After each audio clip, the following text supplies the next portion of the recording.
Buenos días, buenas tardes, buenas noches. 28 de febrero del año 2024, miércoles, de Aquí se habla Libertad, arrimados al Mingo TV. El canal de José Domingo Blanco y Erika Mendoza Tobar, que en X consiguen como @Mingo Piso 1 y @Ementov. Incluso Mingo TV tiene su propia cuenta en Twitter o en X, que es @Mingo TV. No sé si la usan mucho, pero yo siempre la cito. Gracias a todos por suscribirse al canal, por darle like al programa, por difundirlo, por tocar la campanita para que puedan ustedes estar pendientes de los próximos episodios. Es absolutamente gratis, de las pocas cosas gratis que quedan en Venezuela. Suscribirse al canal de YouTube. Gracias a Catherine Manzano, nuestra productora ejecutiva, y como todos los miércoles buenos, pues estamos en compañía de Andrea Rondón, @Rondón75, que además hoy la verdad ha preparado un programa maravilloso. Y un programa maravilloso porque, por lo menos para mí, es uno de mis temas preferidos. Va a comentar nada más y nada menos que una de las novelas primordiales de Ayn Rand. Me refiero a Himno, ¿ok? Es una novela que publicó Ayn Rand en 1938 en el Reino Unido. Por supuesto, tal vez la novela que más concentrado, que tiene menos novelística, que sí tiene, pero que está más concentrado todo lo que ella quiere decir desde el punto de vista del objetivismo, del individualismo, que al fin y al cabo son bases y elementos centrales de su propuesta filosófica.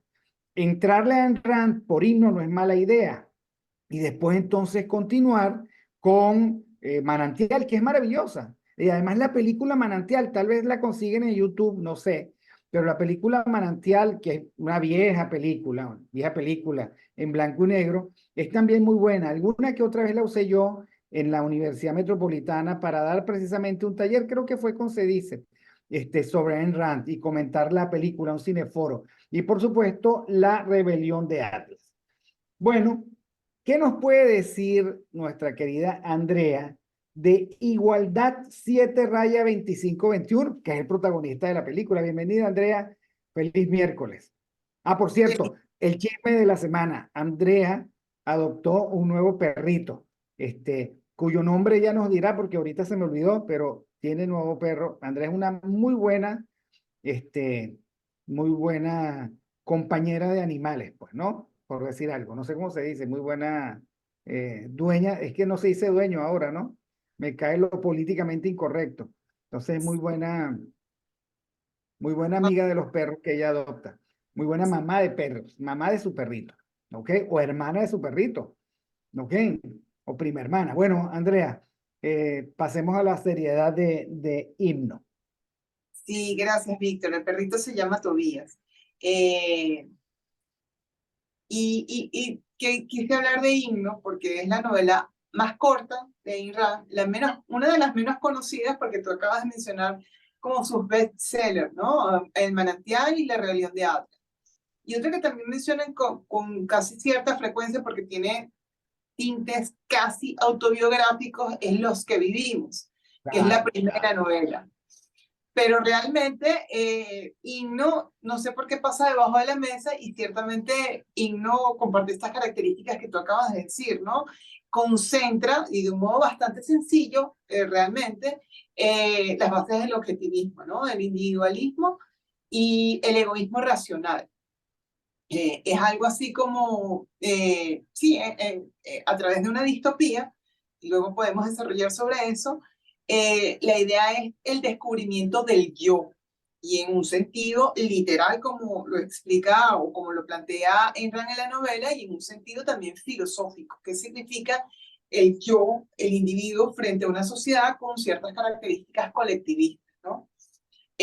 Quería mencionar, no sé, algunas notas biográficas de Ayn Rand, ¿no? Para que también lo podamos asociar a la novela, y muy bueno que tú mencionaras que se publicó en 1938. Se publica en 1938, es decir, antes de la Primera Guerra Mundial. Puede haber, de la Segunda Guerra Mundial, puede haber un ambiente bélico, ciertamente, pero todavía no se conoce de los campos de concentración, No se conoce de eliminar los nombres de los recluidos, sino con número. Muy bien que mencionaras el nombre de igualdad 7 guión y un número, porque son formas de Claro, borrar. e igualdad no era un nombre propio, hay que decirlo.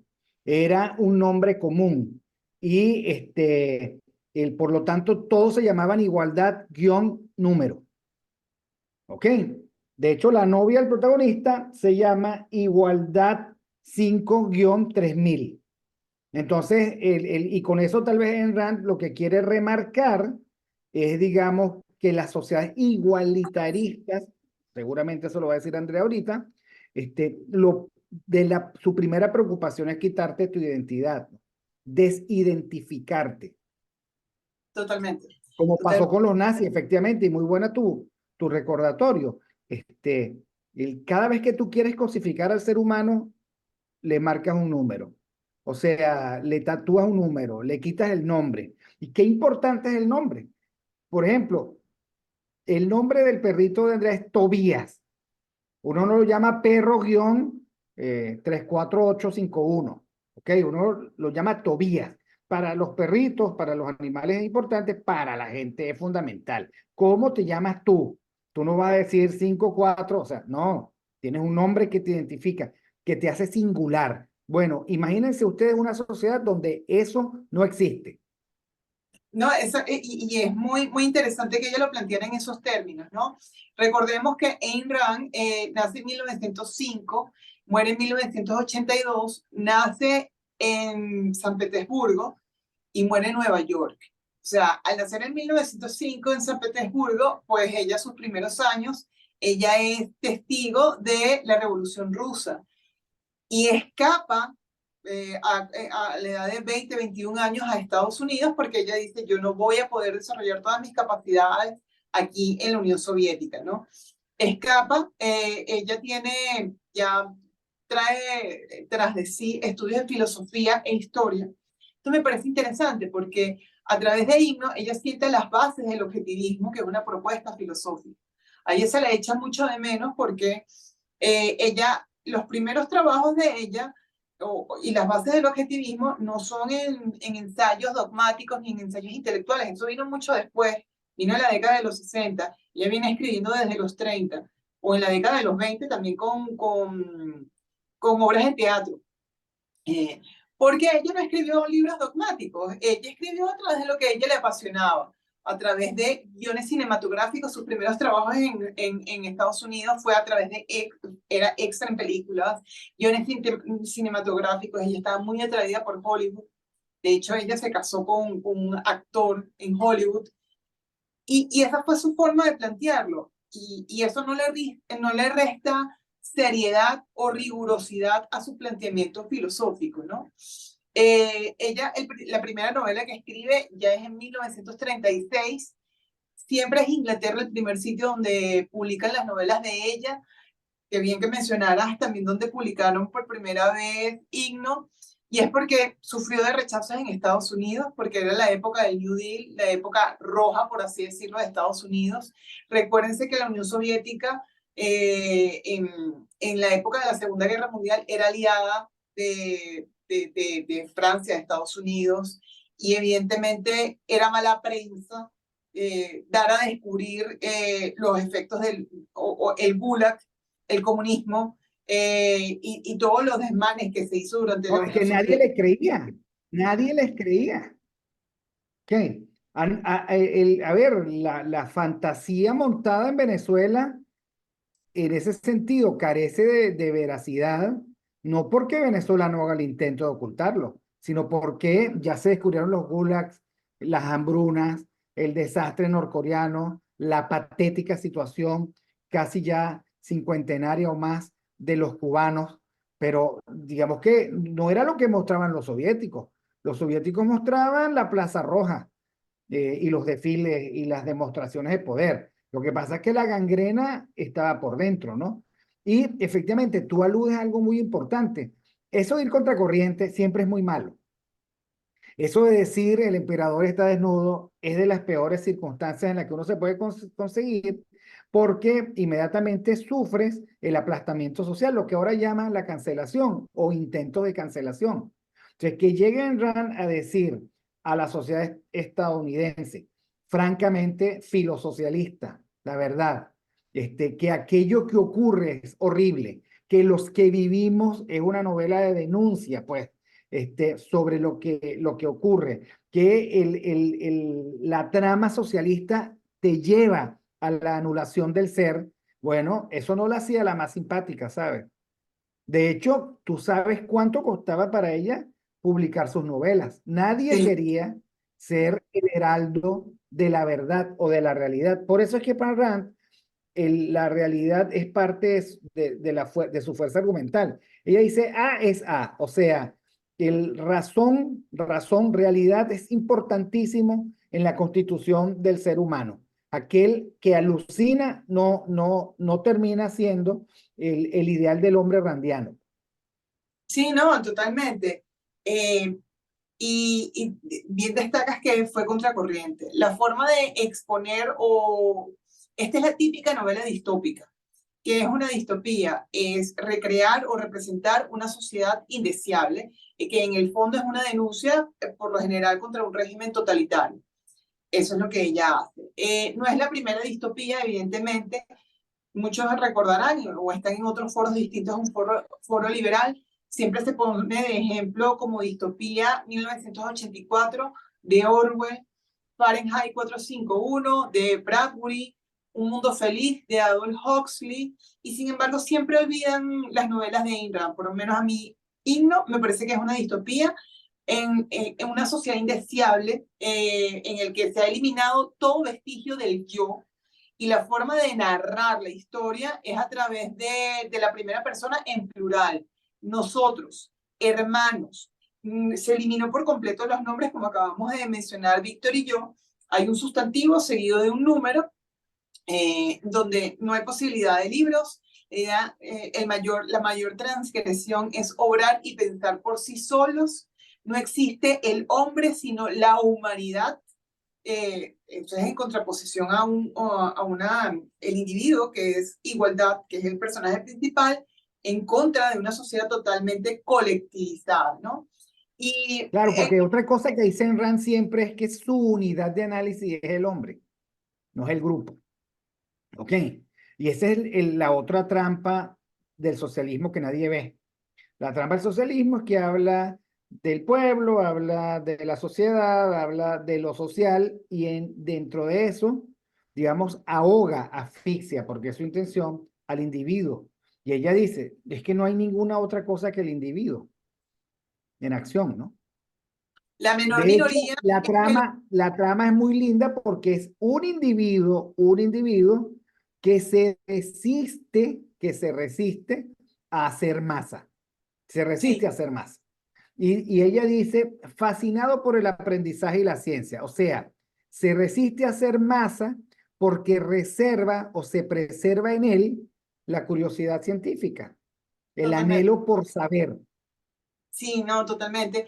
Y esa es una de sus mayores transgresiones, la transgresión de la preferencia, porque se supone que tú no puedes desear algo distinto a lo que desean tus hermanos, y que además tu vida está planificada. Existe un consejo de vocaciones que dice a lo que te vas a dedicar el resto de tu vida, y el resto de tu vida es muy corta, por cierto. Ya cuando cumples 40 años te llevan a la casa de los inútiles, que es cuando ya tienes cierta edad. Imagínense cómo lo plantea.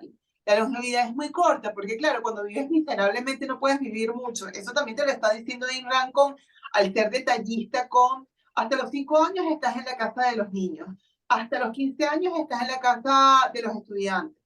Luego el Consejo de Vocaciones te manda a la casa de los escribanos, a la casa de los artistas, y a Igualdad, como para darle un golpe de gracia, como tenía un interés adicional, diferente al de los demás, porque quería saber un interés científico, lo mandaron a la casa de los barrenderos, como si fuera una cachetada al mismo tiempo y un castigo, ¿no? Es interesante, porque aunque es corta la novela, si tú escudriñas, si tú ves los nombres, si tú ves el uso de números, si tú ves cómo se desarrolla la historia, ella te está diciendo muchas más cosas entre líneas. Por eso es que vale la pena leérsela una y dos veces y hasta más, porque es una novela muy corta, no pasará de casualidad de 100 páginas, ¿no? Cuando ustedes ven en algunos foros que no valoran mucho a Ayn Rand, te van a decir, bueno, ella no hizo gran cosa, ella lo que hizo fue copiar y malamente otra novela de un autor ruso que se le atribuye el, el, la primera distopía, la primera novela distópica, que es Yevgeny Zamyatin, porque un autor ruso que escribe en los años 20 más o menos la misma historia que escribe Ayn Rand, denunciando los desmanes de la Unión Soviética, el colectivismo, en forma de sátira. Sin embargo, uno rescata, las historias pueden ser las mismas, porque son rusos, provienen de aquí, Claro. ellos Utilizan tal vez las mismas metáforas, totalmente. al fin y al cabo, ¿no? Claro, si están denunciando algo que está ocurriendo, evidentemente tampoco va a ser muy distinto, ¿no?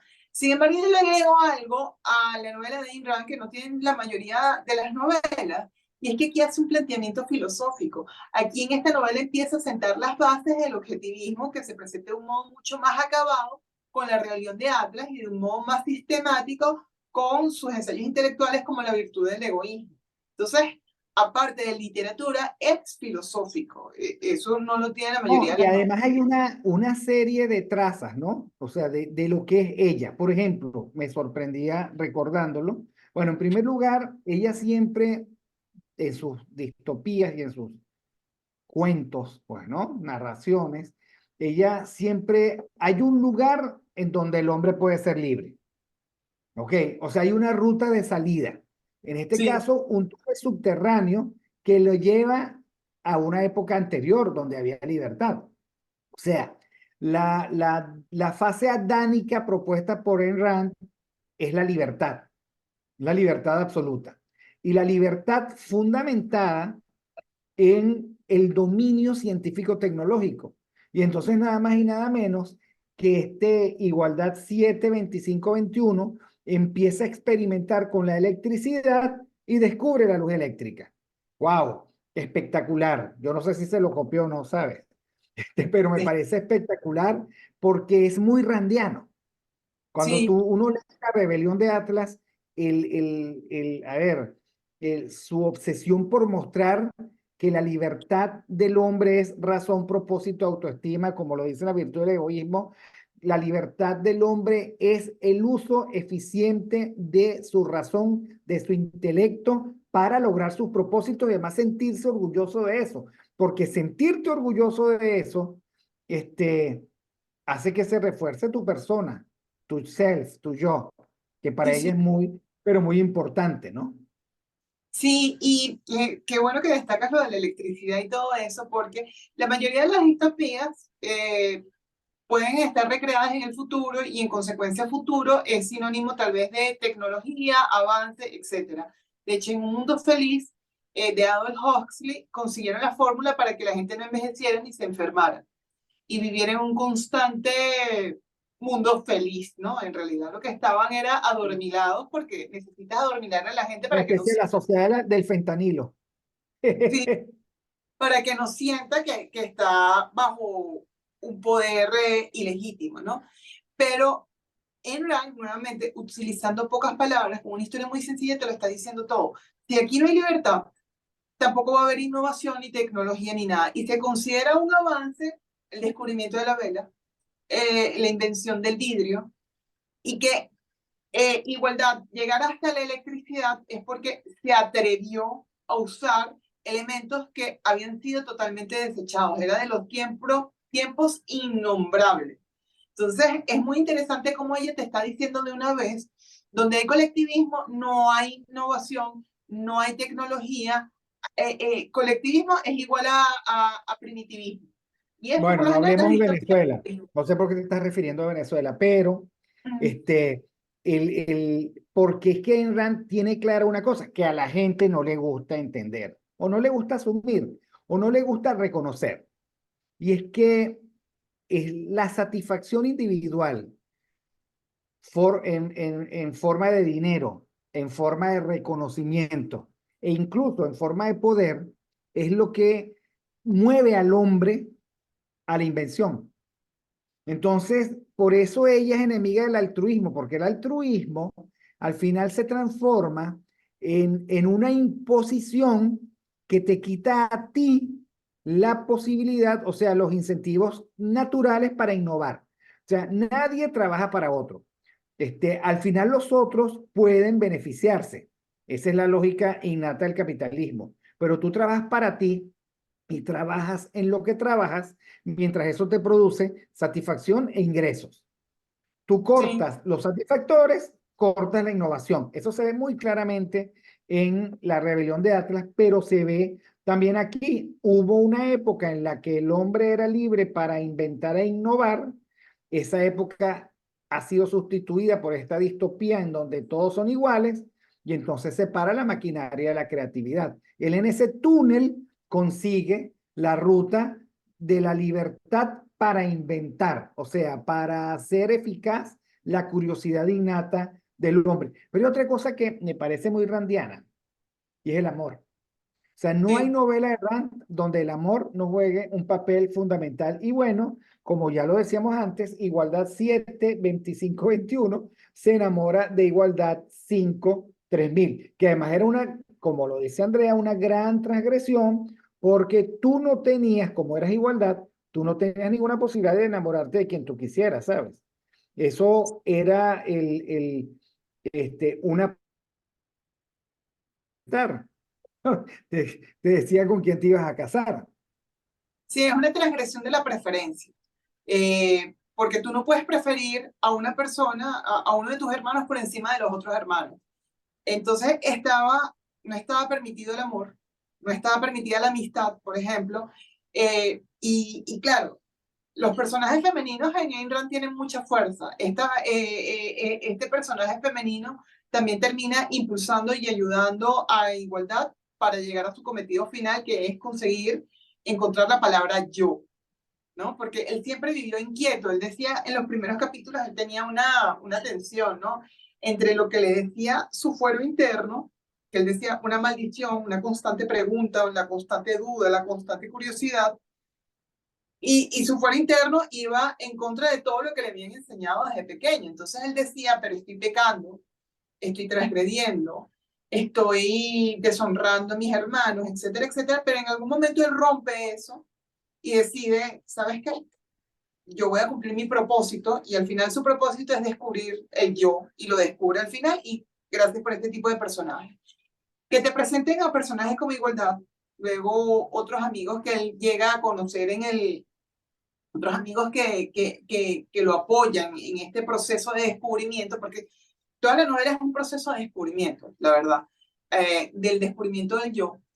Te dice, las sociedades colectivistas, por más que intenten, por más que te planifiquen, por más que te hablen de no es proyecto de vida, sino mandato de vida, es decir, que tú no escoges, es un mandato, que te planifican todo, desde la casa de los niños, la casa de los estudiantes, hasta la casa de barrendero, o lo que sea, y finalmente la casa de los inútiles independientes, siempre hay un resquicio de libertad, porque te podrán atar de manos y pies, pero no te pueden atar tu mente, tu cerebro, ¿no? Entonces, nunca hay una total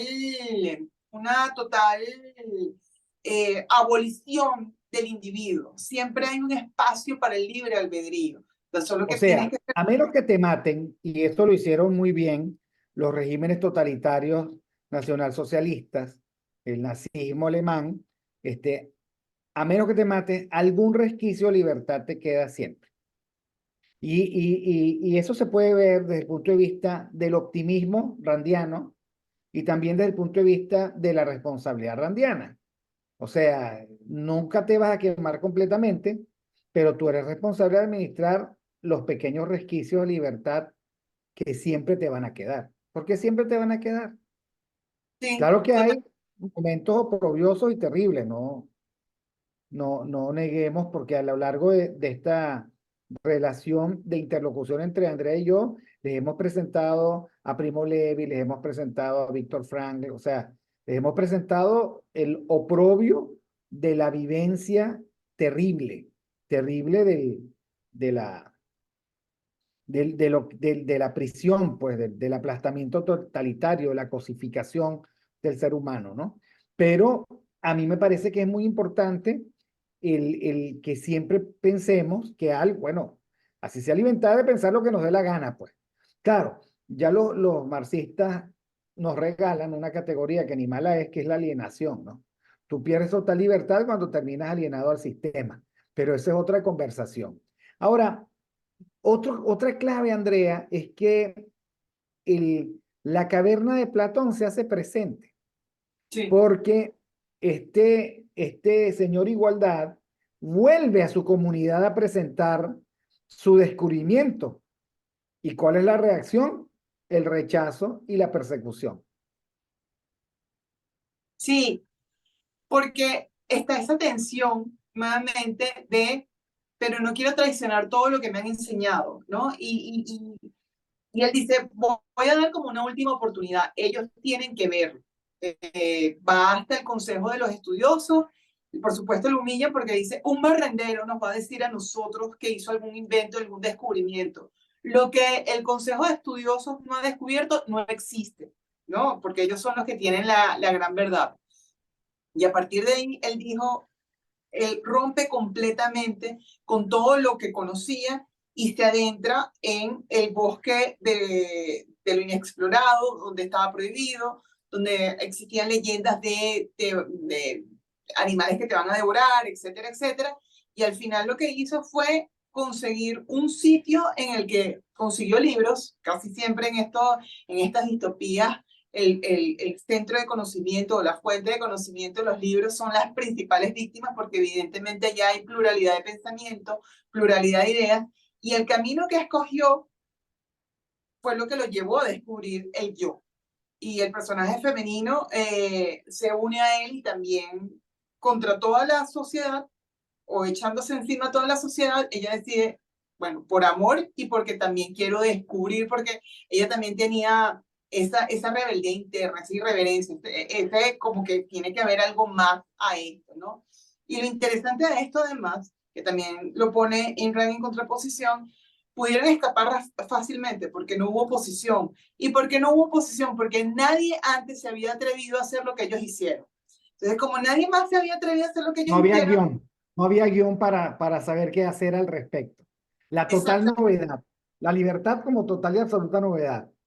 estaban totalmente adormilados, anestesiados, que se quedaron así como que, ¿qué es esto? No sabían qué hacer, ¿no? Y eso es interesante porque eso también lo ves en libros como Camino de Servidumbre de Hayek, en el que te dicen Camino a la Servidumbre, que es la verdadera, la mejor traducción, van eliminando opciones hasta que solamente te queda el camino a la servidumbre. Pero si tienes otras opciones, tienes como elegir.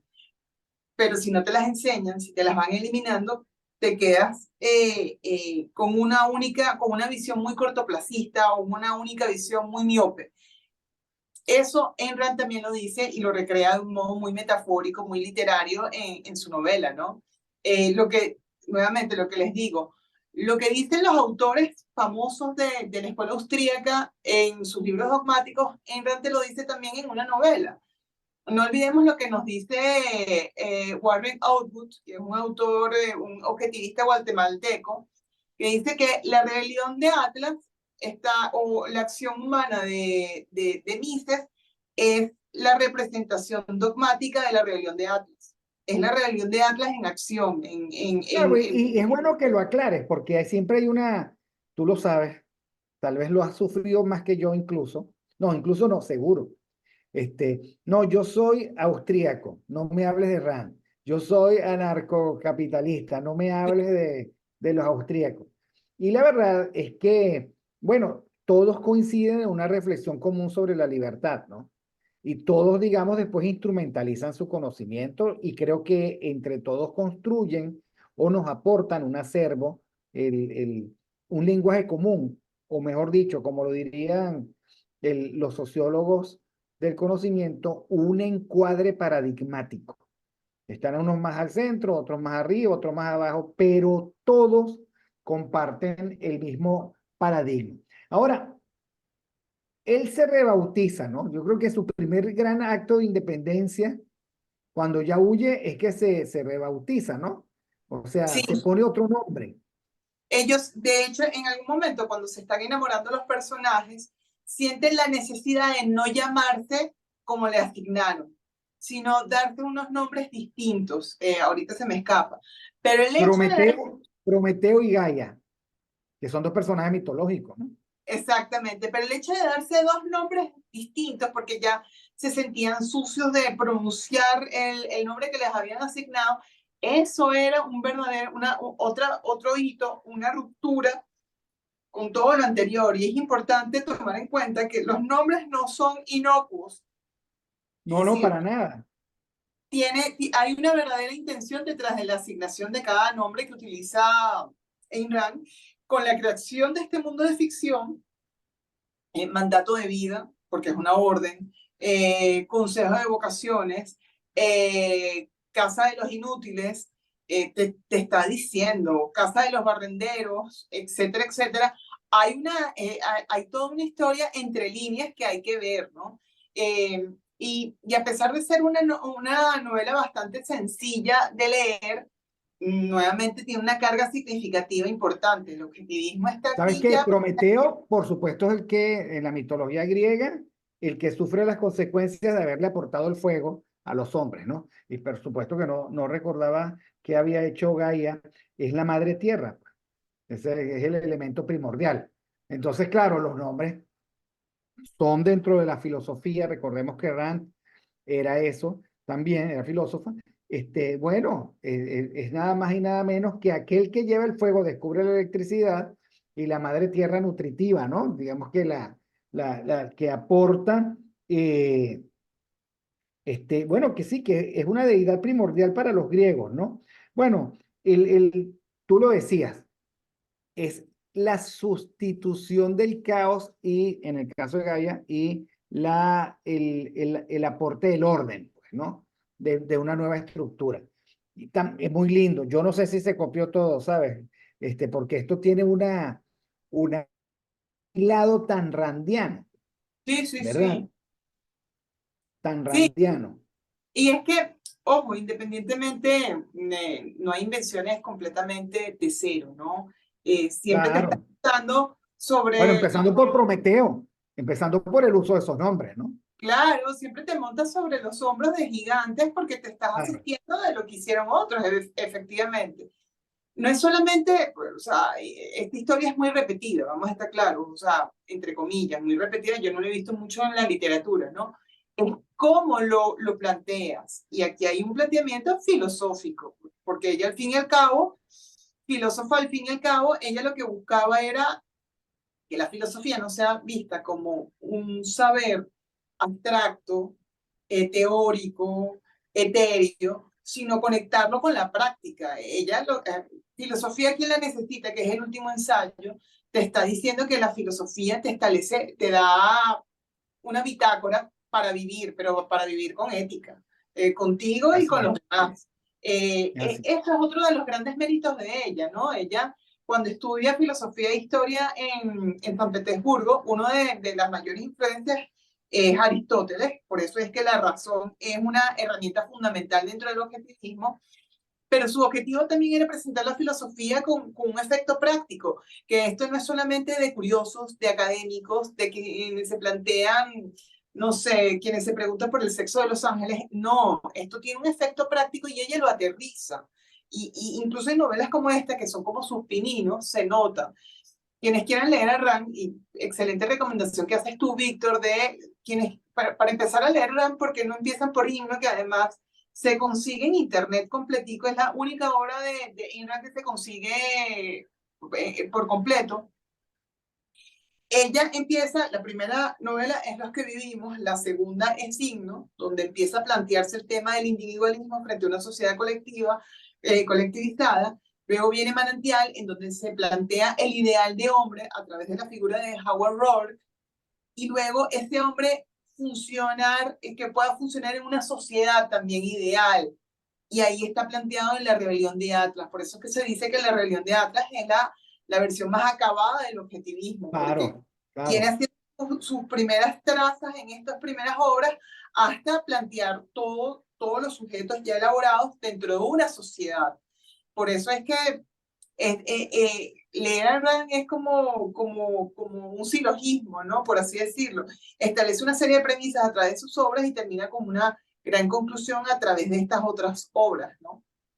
Y siempre es muy contemporáneo. El debate entre individualismo y colectivismo es un debate siempre presente. El, yo no voy a incorporar en esto a Andrea porque no se lo he preguntado. Por eso es que a mí me repugnan las agendas, ¿sabes? La agenda de género, la agenda 2030, etcétera, porque ellas, su participación implica, su asunción implica que tú te niegues a pensar y a impugnar. Cada día me preocupa más, por cierto, Andrea, lo mismo que es la tiranía de los algoritmos, ¿no? O sea, que la conducta del hombre esté pautada, pactada, definida y estimulada desde los algoritmos. Y por eso es que siempre la discusión, el debate, la pugna que plantea Rand sobre el individualismo y el colectivismo en todas sus formas es muy, pero muy importante. Luego, por supuesto, las trazas, ¿no? El papel de la innovación, del uso de la cabeza, como parte, digamos, esencial del conocimiento. ¿Tienes cabeza? Úsala, ¿ok? Úsala para construir tu propósito. Entonces allí se ve, digamos, el tema del conocimiento como gran empoderador del ser humano y, por supuesto, la importancia del yo, o sea, del individualismo. El individualismo en el sentido interno, el de ese conocimiento sobre ti, tus capacidades, tus gustos, tus ganas, tus aspiraciones, eh, ese último reducto de la libertad que es identificarse uno mismo con alguien diferente y singular, y por eso lo trágico de llamarse igualdad tal o cual, o de colocarte una marca para identificarte como cosa judía y con un número, etcétera, ¿no? Porque eso es a propósito. Lo que quiero decir es que eso es a propósito. No es para facilitar tu integración al Excel, es a propósito. La despersonalización forma parte del castigo, o sea, del castigo al individualismo y de los espacios que abusivamente toma el colectivismo. Así que me parece una magnífica novela y una magnífica recomendación literaria. Yo te cuento que mi hijo me regaló, mire, para que, a ver si se ve aquí. Tú lo conoces, ¿no? Sí, no lo veo muy bien desde aquí porque no sé qué hice, marqué algo y no te veo tan perfecto. Tokyo Blues. Ah, sí, ya, ya. Tremendo, un librazo. Este autor lo conocimos mi hijo y yo precisamente por las recomendaciones de Andrea Rondón. Bueno, yo también se los recomiendo. De verdad es interesante, interesante. Todavía no sé cómo definirlo, pero es interesante. Interesante, divertido. No, no lo estoy criticando, me parece interesante. Y lo estoy consumiendo con muchísimo gusto.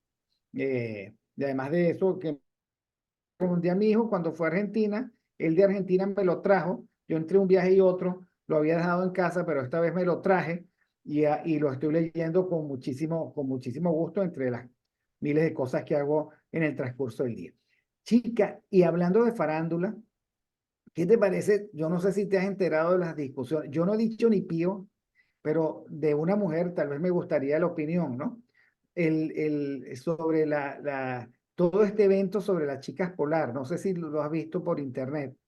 Lo he visto y a mí me sorprendió que yo he visto más o menos para no irme de bruces. A qué me refiero con esto? Ya hace 5 o 6 años, Calvin Klein intentó algo parecido con modelos transexuales, modelos con ciertas tallas, etcétera, etcétera, ¿no? Y yo opiné y yo dije, no estoy de acuerdo en aquella época. En esta época no estoy tan separada de esa opinión. ¿A qué me refiero con esto?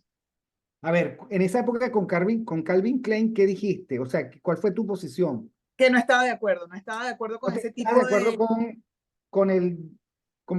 con sacarte de lo convencional? ¿No estabas de acuerdo? No estaba de acuerdo, no Era estaba de como acuerdo. una provocación. Desde el punto de vista del arte, uno puede decir me gusta o no, ¿sabes? Claro, Y te sentiste provocada. claro. Y en esa época, porque estaban como medio empezando todavía ese tipo de campañas, era provocación. Hoy en día yo entiendo que Polar pues está apuntando al marketing, ¿no? A ser inclusivos de algún modo, ¿no? Yo Pero al eso era principio, una campaña. O sea, todo esto no fue, pregunto, no fue, ¿cómo se dice? No fue espontáneo. Formó parte de una campaña. yo siento que fue parte de una campaña, no sé qué tan orquestada estuvo, pero yo me metí en la cuenta de la muchacha, que particularmente, voy a ser muy, muy, muy honesta, es muy linda de cara, pero no es un cuerpo que a mí me gustaría ver en una campaña publicitaria. Ni siquiera, honestamente, tampoco me gustaría ver en la calle. Y si a la gente no le gusta lo que acabo de comentar, bueno, lo siento, es así, ¿no? No, no, no, El no, no es caso una ofensa a nadie, simplemente es una definición estética. es una Punto. definición estética. Pero A yo mí me no me metí en gustan la los cuenta, calvos y tengo que claro, convivir con un calvo todo el tiempo. O sea, yo eso. mismo. Bueno, el caso es que vi la cuenta de ella y ella le dotó de contenido y es como si ella hubiese armado una campaña publicitaria y ella hubiese dicho, porque yo no soy una chica polar si yo soy una consumidora de Polar en todos los sentidos. Me la consumo en bar hopping, haciendo recorrido de tascas, me la consumo aquí, que es el típico sitio donde presentan la cerveza, y yo dije, tiene un punto. En ese Sí. sentido, tiene un punto. No, Porque y vamos a vaya, estar qué inteligente, ¿no? Qué inteligente haber totalmente, movido el totalmente, tablero, ¿no? Si lo hizo claro, ella, porque hizo el sombrero. claro, totalmente, porque vamos a estar claros, muchos de los modelos que utilizan promocionando a McDonald's, sabes perfectamente que con ese cuerpo no consumen McDonald's y otros productos así parecidos. Entonces tú dices, bueno, las chicas polar de antes evidentemente no son consumidoras de polar, o por lo menos no son el consumidor promedio de polar. En cambio, cuando esta muchacha lo plantea en esos Sí, porque términos, dicen incluso que hay la panza cervecera en relación con pero los hombres, totalmente, no con las mujeres, ¿eh? pero y no lo planteó en términos inclusivos, en el sentido de, ¿por qué no ponen aquí todas las modelos de todas las tallas? No, lo planteó en términos de el consumidor de ese tipo de producto. Y en ese sentido me pareció muy inteligente y ahí yo no tengo nada que contraargumentar, tiene toda la razón.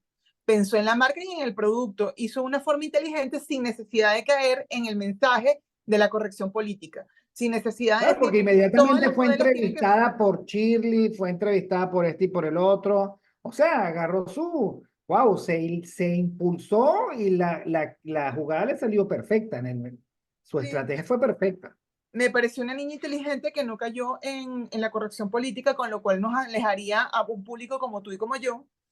Claro. Y fue del lado del marketing, con lo cual se ganó a mucha gente. Y te voy a ser sincera, aunque puede no ser la modelo que yo quisiera ver en una campaña publicitaria, el mensaje por lo menos no fue de corrección política, de ser inclusivos y ahora que todas las modelos sean plus size o modelos a partir de la talla 8 porque esas son formas también de discriminación, ¿no? Evidentemente. Claro, No, al no claro. caer en ese discurso, a mí por lo menos en particular, yo digo, bueno, muy inteligente la campaña también de Polar, que se unió e hizo alianza de este modo, y, o sea, no tengo nada que objetar. Eso es muy distinto a lo que tú acabas de mencionar del algoritmo y de la corrección política, son los signos de nuestros tiempos y es la forma de manejar el marketing de un modo no tradicional que conocíamos hasta ahorita. Yo no estoy en desacuerdo con eso en particular, aunque físicamente no sea de mi agrado, pero de Sí, fondo hay una propuesta interesante. sí, yo no tenía, te pregunté genuinamente porque me gustaba saber la opinión de una mujer. Yo no opiné nada, lo vi desde la distancia y voy a seguir a la distancia. Es muy valiosa tu opinión, tu punto de vista, porque creo que concuerdo con él. Tengo muchas curiosidades, muchas preguntas, porque de repente la vi de inmediato casi haciendo una propaganda de riqueza y digo, wow, pero qué rápido, ¿será que lo montaron de una sola vez y ya la categorizaron comiendo galletas con queso fundido o era antes? Yo tengo muchas preguntas todavía que hacerme sobre cómo se construye completa, pues, ¿no? Y eso es lo que a mí me interesa, o sea, eso es lo que en última instancia programas como este es lo que hacemos, es decir, la idea no es que consumas por consumir, no es que te entre por los ojos lo primero que expongan, sino ¿por qué no te haces preguntas? Por ejemplo, yo sigo muchas cuentas en Instagram de ciertas marcas y las caras son de niñas lindas, muy flaquitas, muy bonitas y todo lo que tú quieras, pero que tú sabes que tienen cierta contextura porque, bueno, la edad, lo que sea, etcétera. Para vender el producto, bueno, ellas te dicen tienen una vida muy healthy, muy limpia, etcétera, etcétera, y luego las ves promocionando productos como McDonald's u otro tipo de productos y tú dices, y ellas te dicen, bueno, es que en todo hay un balance, y yo, mentira, eso no es balance, lo que tratas es de vender la mayor cantidad de productos posible, pero Claro. yo porque me lo pregunto y yo me lo digo, entonces es un tema de que no te vendan algo sin que tú tengas conciencia de eso, ¿no? Y me parece que creo que el consumidor hoy en día es un poco más inteligente que antes. En todo caso, sí es un poco más inteligente, pero a contravía, a mí me parece que seguimos siendo los mismos de siempre, porque nos entra por los patrones convencionales, gracias a Dios. Tú estás hablando y yo estaba pensando, bueno, Disney va a contrarruta porque se metió por una ruta que no le sirvió. Ellos creyeron que se la comían, y sucede que de vaina no quiebran, ¿no? Si es que no quebraron. El, el, a mí me gusta el Disney original, ¿no? De Claro, Blancanieves y los enanitos, ¿no? Ayer, por cierto, ya casi que estamos por cerrar. Imagínate tú, satanizando a Mary Poppins porque supuestamente era racista. O sea, el, el, con los colectivismos, volvamos a entrar, la ruta del colectivismo es la idiotez, la estupidez, porque si tú no colocas algo en su contexto, está frito. Entonces que digan que Mary Poppins, que es de mis películas favoritas, ¿no? Sucede que ahora hay que cortarla, o imagínate tú, hemos llegado al colmo de ocultar la maravillosa obra Lo que el viento se llevó, porque mostraba la esclavitud. Eso es muy ridículo, ¿sabes? Y si el Papa se arrodilló frente a eso, digamos que él y yo cortamos hace tiempo precisamente por eso. Nadie puede corregir el pasado. Y por otra parte somos el resultado de un pasado que se ha venido perfeccionando, ¿no? Que como seres humanos nos hemos venido perfeccionando y reflexionando más. Y allí sí, como dice Andrea, somos más y mejor que antes, ¿no? Aunque con los mismos estereotipos, muy probablemente, ¿no? Pero bueno, como dicen otros amigos, eso es otro cuento.